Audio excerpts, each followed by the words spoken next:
Hello बच्चों, कैसे हैं आप सब? Fine, very good.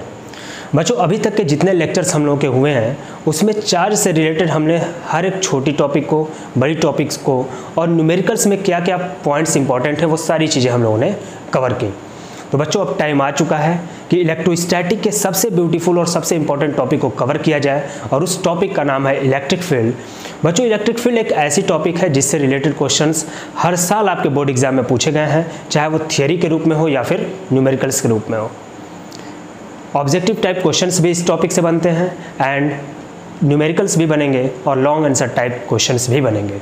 सो बच्चों, electric field is one of the most important topic of electrostatic. तो चलिए टाइम स्पेंड नहीं करते हैं, क्लासरूम की तरफ चलते हैं और स्टार्ट करते हैं आज की ये ब्यूटीफुल जर्नी जहाँ पे हम लोग सीखेंगे इलेक्ट्रिक फील्ड के बारे में। ओके, वेलकम बच्चों। तो आज हम लोग स्टार्ट करने वाले हैं इलेक्ट्रोस्टैटिक की अब तक की सबसे इंपॉर्टेंट टॉपिक जिसका नाम है इलेक्ट्रिक फील्ड। तो चलिए हेडिंग लगाते हैं और हेडिंग है आज की हम लोगों की इलेक्ट्रिक फील्ड। बच्चों, अगर इलेक्ट्रिक फील्ड की अगर हम बात कर रहे हैं तो इलेक्ट्रिक फील्ड एक ऐसी टॉपिक है जिससे रिलेटेड क्वेश्चन आपके हर साल बोर्ड एग्जाम में पूछे गए हैं। ठीक है, वो क्वेश्चन आपके 1 मार्क्स में भी हो सकते हैं, ऑब्जेक्टिव टाइप क्वेश्चंस भी हो सकते हैं, आपके न्यूमेरिकल्स भी पूछे जा सकते हैं या लॉन्ग आंसर टाइप क्वेश्चंस भी पूछे जा सकते हैं। सो गाइज, इस टॉपिक को पढ़ना आप लोगों के लिए मस्ट है और ये टॉपिक मोस्ट इंपॉर्टेंट टॉपिक है इस चैप्टर की। ये चीज़ें आप लोगों को ध्यान रख के इसकी स्टडी करनी है। ठीक है, तो आइए देखते हैं इलेक्ट्रिक फील्ड में कौन कौन से कॉन्सेप्ट हैं और इलेक्ट्रिक फील्ड की हमें नीड क्यों पड़ी। ठीक है, तो बच्चों, इलेक्ट्रिक फील्ड से पहले जब आप लोग इलेक्ट्रोस्टैटिक फोर्स के बारे में स्टडी कर रहे थे, कूलम्ब्स लॉ के बारे में स्टडी कर रहे थे, तो उसमें यह बताया गया था कि अगर दो चार्ज है, यहाँ पे हम कंसीडर कर लेते हैं एक चार्ज है कैपिटल क्यू और दूसरा चार्ज है स्मॉल क्यू। ठीक है, अगर दोनों चार्ज एक दूसरे के कांटेक्ट में किसी एक पर्टिकुलर डिस्टेंस पे रखे गए हैं तो इन दोनों के बीच में एक फोर्स एग्जिस्ट करता था। उस फोर्स को हम लोग क्या बोले थे? इलेक्ट्रोस्टैटिक फोर्स बोलते थे या कूलम्बिक फोर्स बोलते थे। ये चीज़ें क्लियर है? अब एक सिचुएशन आप सपोज करो, अगर हम लोग सपोज कर लेते हैं कि इस क्यू को एक टाइम के लिए हम लोग क्या करते हैं, यहाँ से हटा देते हैं। ठीक है, तो आपसे अगर हम ये क्वेश्चन पूछें कि is there anything left, is there anything left in the surrounding, क्या कोई भी चीज इस क्यू चार्ज के चारों तरफ बच रही है? जैसे ही हमने क्यू को हटाया, क्वेश्चन क्या अराइज हुआ कि क्या इस क्यू के चारों तरफ कोई भी चीज बच रही है या नहीं बच रही है।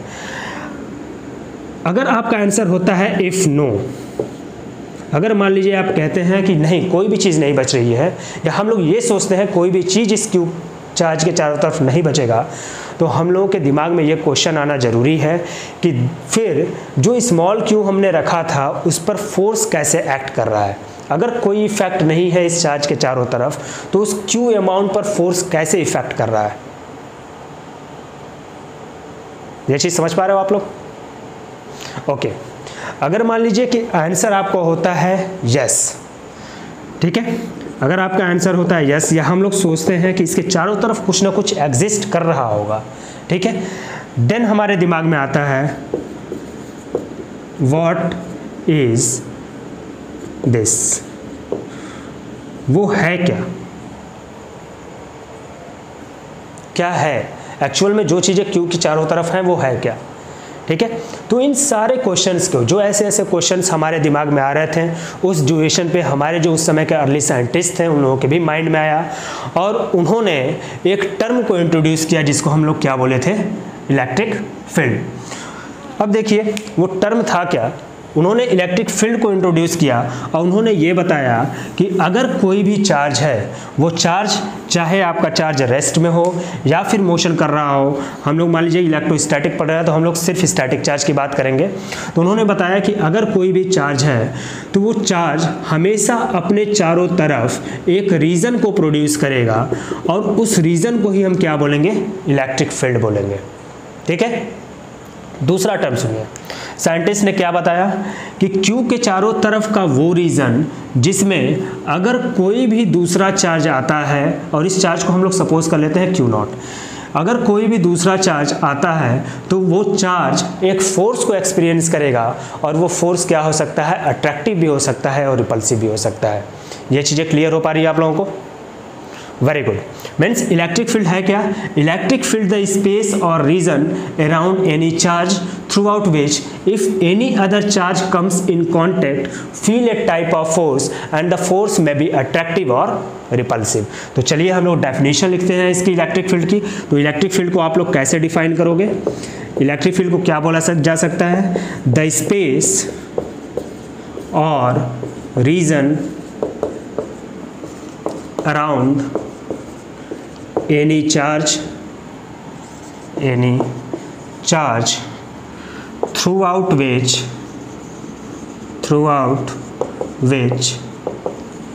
if any other charge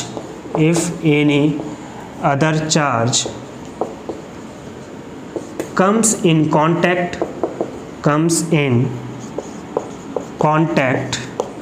experienced force.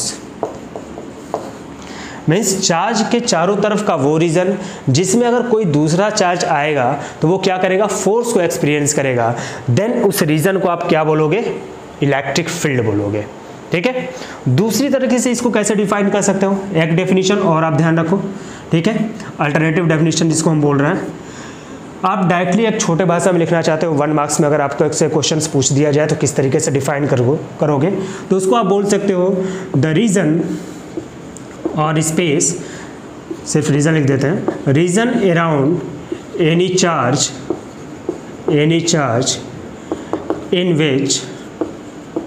In which electric force is experienced.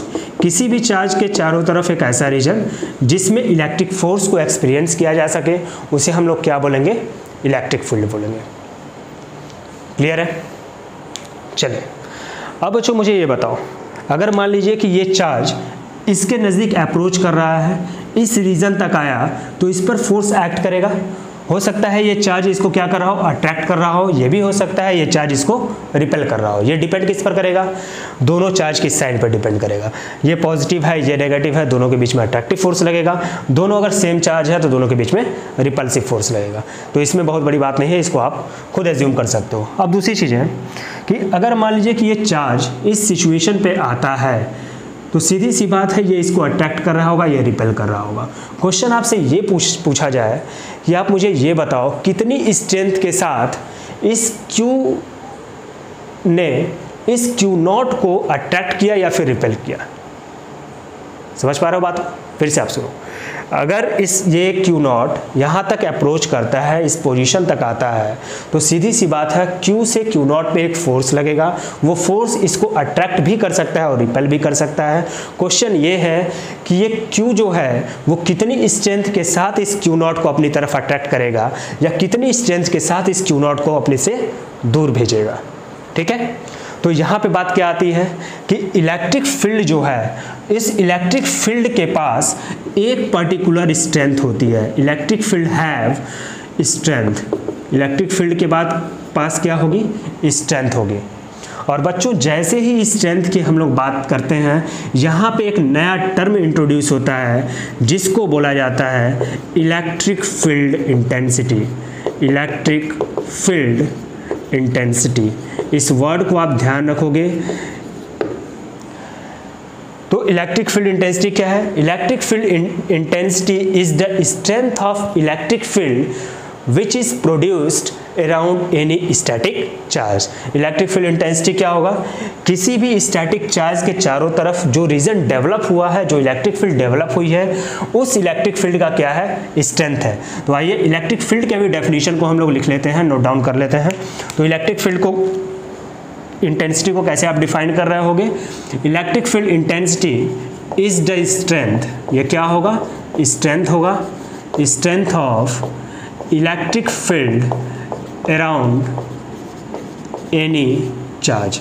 किसी भी चार्ज के चारों तरफ जो इलेक्ट्रिक फील्ड डेवलप हो रही है, उस इलेक्ट्रिक फील्ड की क्या है? स्ट्रेंथ है। ये चीज़ क्लियर है? ग्रेट। चलिए टॉपिक को आगे बढ़ाते हैं। अब हम लोग बात करेंगे किस पर? इलेक्ट्रिक फील्ड इंटेंसिटी पर। मिटा दें इसको। ठीक,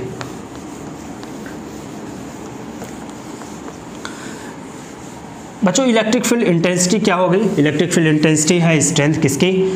किसी भी इलेक्ट्रिक फील्ड की। अब देखिए हम लोग किस पे डिस्कस करने वाले हैं? इलेक्ट्रिक फील्ड इंटेंसिटी पर।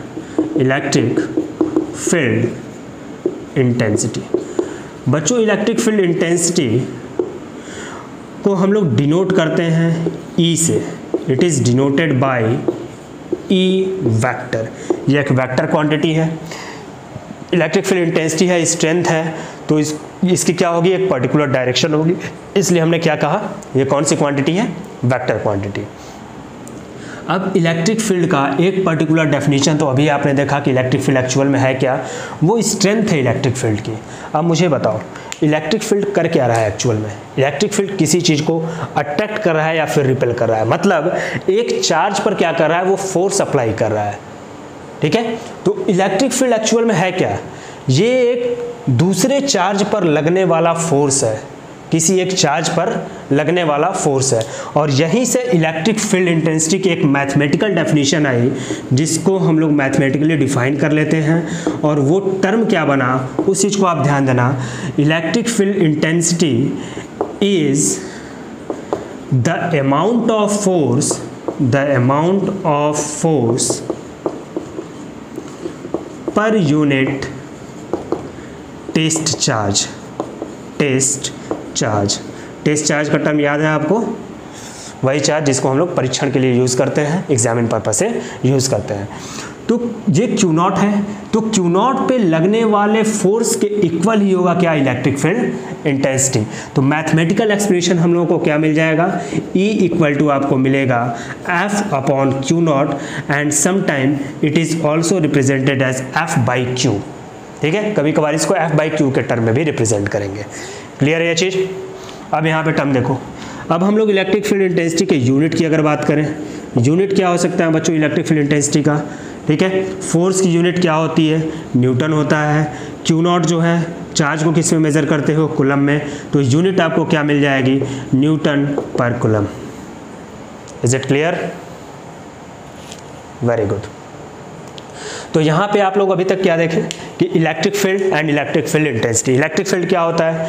किसी भी चार्ज के चारों तरफ का वो रीजन जिसमें अगर कोई दूसरा चार्ज अप्रोच करता है तो वो फोर्स को एक्सपीरियंस करेगा। फोर्स आपका अट्रैक्टिव भी हो सकता है और रिपल्सिव भी हो सकता है। अगर किसी चार्ज के चारों तरफ वो रीजन डेवलप हुआ है तो उस रीजन की कुछ ना कुछ स्ट्रेंथ होगी, जिस स्ट्रेंथ की वजह से वो चार्ज को क्या कर रहा होगा? अट्रैक्ट कर रहा होगा या फिर रिपेल कर रहा होगा। अब जो इलेक्ट्रिक फील्ड है, जो इसकी स्ट्रेंथ है, उसको हम लोग क्या नाम दिए हैं? Electric field intensity. Electric field intensity होता क्या है? Electric field intensity is the amount of force per unit test charge. Mathematically उसको रिप्रेजेंट कैसे करेंगे? E equal to F by Q0 and इसके यूनिट की बात करें तो यूनिट क्या मिलेगा हमको? न्यूटन पर कूलम। क्लियर है? तो बच्चों ये तो था कहानी जिसको आप बता सकते हो, लिख सकते हो थ्योरी के पर्पज से।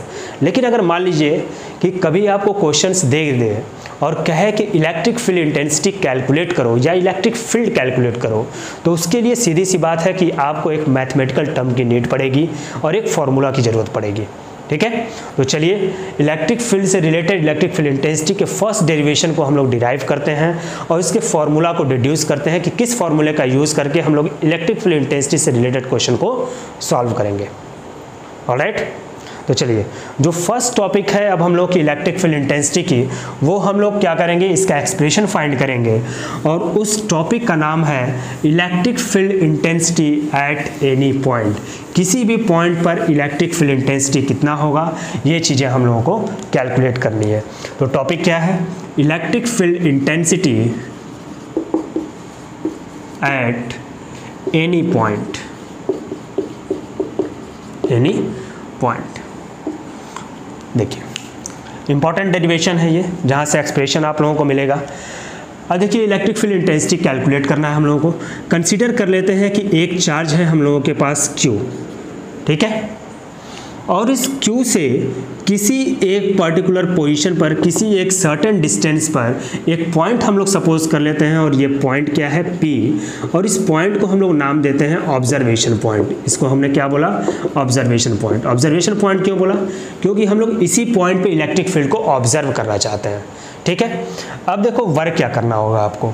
जैसे ही किसी भी पॉइंट पे आप इलेक्ट्रिक फील्ड कैलकुलेट करना चाहोगे तो वहाँ पे पहला काम आपको क्या करना होगा, एक टेस्ट चार्ज आपने प्लेस किया, ठीक है। हमने क्या किया, एक टेस्ट चार्ज को हमने रख दिया, एक चार्ज कंसीडर किया, चार्ज से एक पर्टिकुलर डिस्टेंस r, इस r डिस्टेंस पे एक पॉइंट हमने सपोज किया है जिस पॉइंट को हम बोल रहे हैं ऑब्जर्वेशन पॉइंट, और इस ऑब्जर्वेशन पॉइंट पर ही हमको क्या करना है, इलेक्ट्रिक फील्ड की वैल्यू को कैलकुलेट करना है।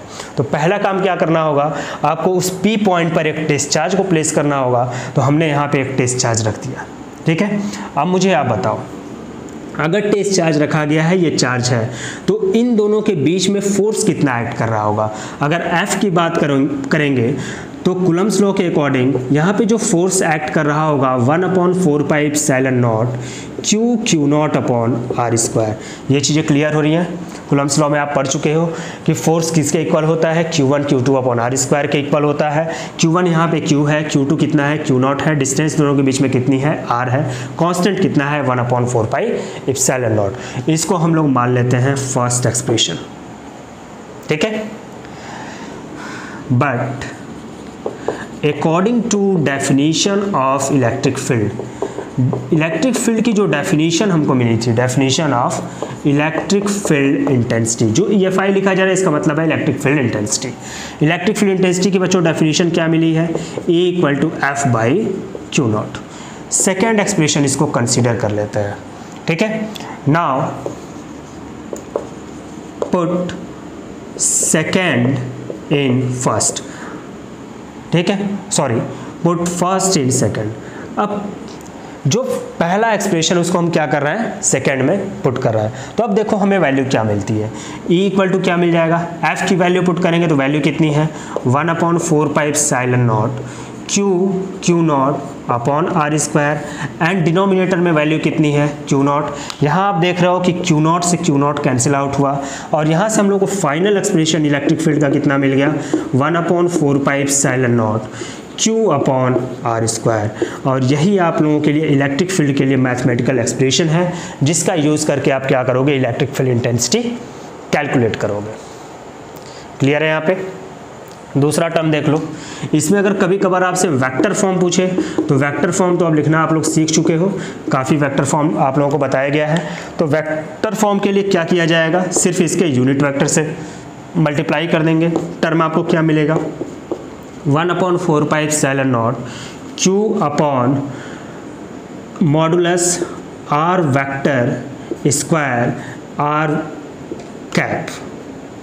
क्या मिल जाएगा आपको 1/4πε0 Q/r²r⁻∗r⁻।